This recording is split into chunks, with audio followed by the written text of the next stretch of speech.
Selamat pagi Bapak Ibu Jemaat yang terkasih dalam Tuhan kita Yesus Kristus. Kita kembali lagi dalam renungan di pagi hari ini. Dan memulai renungan kita pada pagi hari ini, mari kita bersatu di dalam doa, kita berdoa. Bapa, Engkau sungguh baik dalam kehidupan kami. Kami boleh bersama dibangunkan dari tidur kami masing-masing untuk kembali membaca merenungkan kebenaran firman-Mu.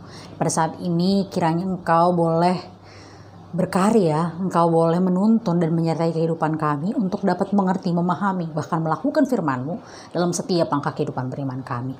Bersabdalah kepada setiap kami Allah, karena kami anak-anak-Mu sudah sedia untuk mendengarkannya. Dalam Kristus Yesus, Tuhan yang Juru Selamat kami yang hidup, kami berdoa dan bersyukur. Amin. Ya, Bapak Ibu Jemaat yang terkasih dalam Tuhan kita Yesus Kristus, bacaan Alkitab kita pada pagi hari ini diambil dari Kisah Para Rasul, Kisah Para Rasul 17 ayat yang ke-29 yang menyatakan, karena kita berasal dari keturunan Allah, kita tidak boleh berpikir bahwa keadaan ilahi sama seperti emas atau perak, batu dan ciptaan, kesenian dan keahlian manusia. Dengan tidak memandang lagi zaman kebodohan, maka sekarang Allah memberitakan kepada manusia bahwa di mana-mana semua mereka harus bertobat, karena Ia telah menetapkan suatu hari pada waktu mana Ia dengan adil akan menghakimi dunia oleh seorang yang telah ditentukannya. Sesudah Ia memberikan kepada semua orang suatu bukti tentang hal itu dengan membangkitkan Dia dari antara orang mati. Ketika mendengar tentang kebangkitan orang mati, maka ada yang mengejek dan yang lainnya berkata, lain kali saja kami mendengar engkau berbicara tentang hal itu. Lalu Paulus pergi meninggalkan mereka. Tetapi beberapa orang laki-laki menggabungkan diri dengan dia dan menjadi percaya. Di antaranya juga Dionisius, anggota majelis Areopagus, dan seorang perempuan bernama Damaris, dan juga orang-orang lain bersama-sama dengan mereka. Demikianlah pembacaan Alkitab. Berbahagialah setiap kita yang membaca, merenungkan, dan juga melakukan firman Tuhan dalam setiap langkah kehidupan beriman kita. Haleluya. Ya, Bapak Ibu Jemaat yang terkasih oleh Tuhan kita Yesus Kristus, keturunan Allah. Inilah tema pada Sabda Bina Umat di pagi hari ini. Kita bersama menyadari bahwa kita adalah umat keturunan Allah. Kita berasal dari Dia, karena Dialah yang menciptakan kita seturut dan serupa dengan gambarnya. Dan kita tidak dapat menyamakan kehadiran kita atau kehadiran Dia seperti emas, perak, batu, dan ciptaan-ciptaan kesenian keahlian manusia. Seperti yang dilakukan oleh orang-orang di Athena. Mereka yang saat itu menyembah berhala, menyembah patung, menyembah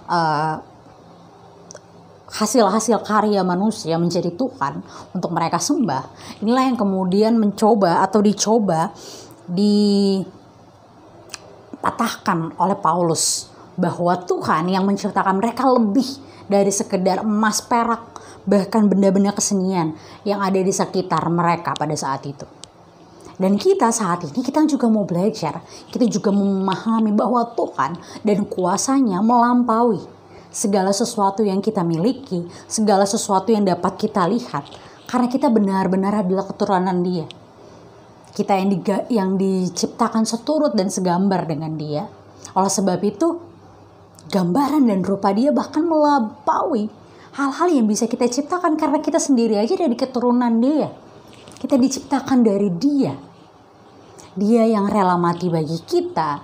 Dia yang menciptakan segala sesuatu, bumi ciptaan ini, dan segala halnya. Oleh sebab itu, kita sebagai keturunan Allah, kita mau diminta untuk percaya kepada Allah yang transenden tersebut, Allah yang melampaui segala hal yang mampu kita ciptakan, yang mampu kita deskripsikan tentang Dia. Karena Dia adalah Tuhan yang maha kuasa, yang menyelamatkan, bahkan melindungi kehidupan kita. Pertanyaannya, sebagai manusia, apakah kita sudah benar-benar mengakui dan percaya penuh pada hal tersebut? Ataukah sebaliknya, kita masih hidup dalam penyembahan terhadap berhala pada masa kini? yaitu kita masih memikirkan bahwa Tuhan lebih kecil dari masalah yang kita miliki, dari pergumulan yang kita miliki. Bahwa ketika kita ada dalam pergumulan, bahwa ketika kita ada dalam masalah, Tuhan tidak mampu berbuat sesuatu. Karena saat ini ketika kita memohon dan meminta kepadanya, kita merasa tidak ada sesuatu yang berubah dalam kehidupan kita. Dan kita merasa Tuhan lebih kecil dari masalah kita. Padahal sejujurnya yang terjadi adalah Tuhan sedang memproses kehidupan kita untuk menjadi pribadi yang lebih baik lagi.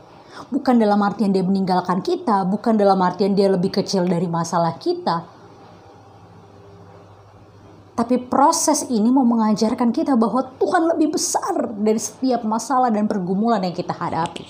Dan oleh sebab itu, sebagai keturunannya, hendaknya kita mau percaya, kita diajarkan untuk mengandalkan Dia sepenuhnya. Seperti halnya seorang keturunan. Misalnya kita memiliki seorang anak. Kita menjadi seorang anak yang benar-benar mengandalkan sang bapa, ibu, orang tua kita. Di masa kecil kita bergantung penuh pada mereka.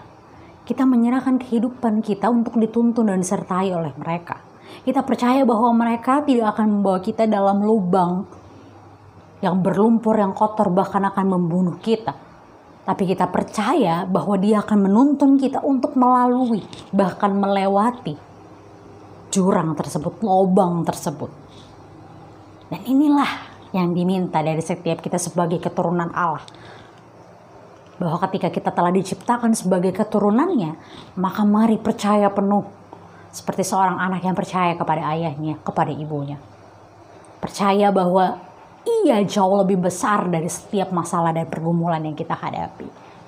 Tuhan memampukan kita untuk melihat itu. Dalam setiap pencobaan, dalam setiap pergumulan yang kita hadapi. Karena kita percaya dan kita mengimani bahwa kita adalah keturunannya. Tuhan Yesus memberkati setiap kita.